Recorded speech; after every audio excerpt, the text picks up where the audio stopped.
যে হয়তো কখনো আপনি শয়তানের কাছে হেরে গেলেন, হ্যাঁ, কখনো আপনি শয়তানের ওয়াসওয়াসায়, নফসের প্ররোচনার সাথে আপনি আর পেরে উঠলেন না, হ্যাঁ, আপনার দ্বারা আবার গুনাহ হয়ে গেল।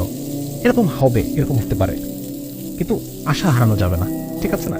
আমরা এটা গত আমাদের পডকাস্টে আলোচনা করেছি যে আল্লাহর রহমত থেকে নিরাশ হওয়া, এটা আমাদের আলেমরা বলেন এটা কুফর।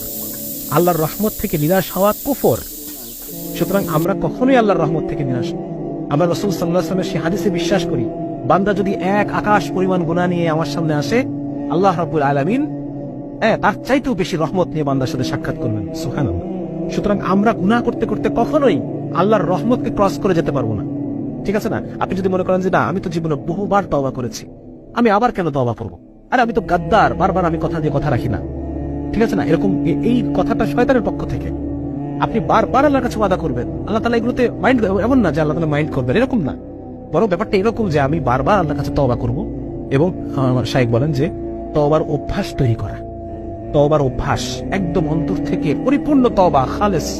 এমন না যে আমি তওবা করলাম কিন্তু মনের মধ্যে আছে যে আমি আবার গুনাহ করব, না, বরং প্রতিবার এক কঠিন তওবা আমার অন্তর মধ্যে থেকে আসবে, তাহলে পরে আল্লাহ রাব্বুল আলামিন আমাকে প্রতিবারই মাফ করবেন।